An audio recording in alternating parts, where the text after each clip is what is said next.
The Gruffalos Child by Julia Donaldson and Axel Scheffler. The Gruffalo said that no Gruffalo should ever set foot in the deep dark wood. Why not? Why not?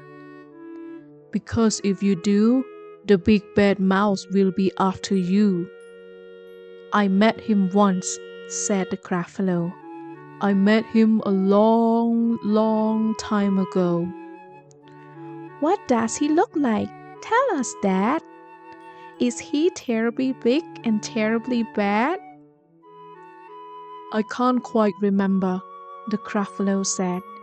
Then he thought for a minute and scratched his head.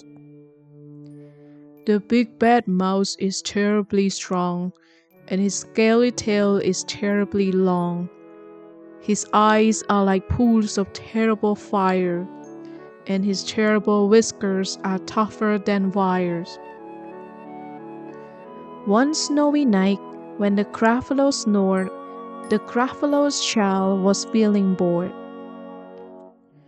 The Gruffalo's child was feeling brave, so she tiptoed out of the Gruffalo cave. The snow fell fast and the wind blew wild into the wood when the Gruffalo's child. A trail in the snow. Whose is this trail and where does it go? A tail poked out of a log pile house. Could this be the tail of the big bad mouse? Out slid the creatures. His eyes were small and he didn't have whiskers. No, none at all. You're not the mouse. Not I, said the snake. He's down by the lakes, eating Gruffalo cakes. The snow fell fast and the wind blew wild. I'm not scared, said the Gruffalo child. Aha, marks in the snow. Whose are these claw marks? Where do they go? Two eyes gleam out of a treetop house. Could these be the eyes of the big bad mouse? Down flew the creature. His tail was short, and he didn't have whiskers of any sort. You're not the mouse. Too, not I, but he's somewhere nearby, eating Gruffalo's pie. The snow fell fast and the wind blew wild. I'm not scared, said the Gruffalo child. Aha, a track in the snow. Whose is this track and where does it go? Whiskers at last, and an underground house. Could this be the home of the big bad mouse? Out slunk the creature. His eyes weren't fiery, his tail weren't scaly, his whiskers weren't wiry. You're not the mouse. Oh no, not me. He's under a tree, drinking Gruffalo's tea.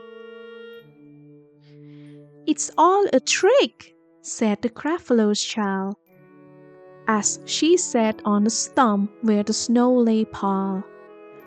I don't believe in the big bad mouse. But here comes a little one out of his house.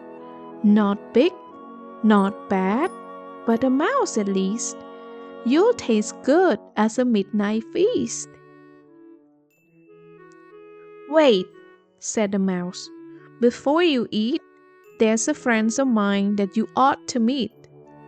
If you let me hop onto a hazel twig, I'll beckon my friend so bad and big. The Gruffalo's child unclenched her fist. The big bad mouse, so he does exist. The mouse hopped into the hazel tree. He beckoned and said, just wait and see. Out came the moon. It was bright and round.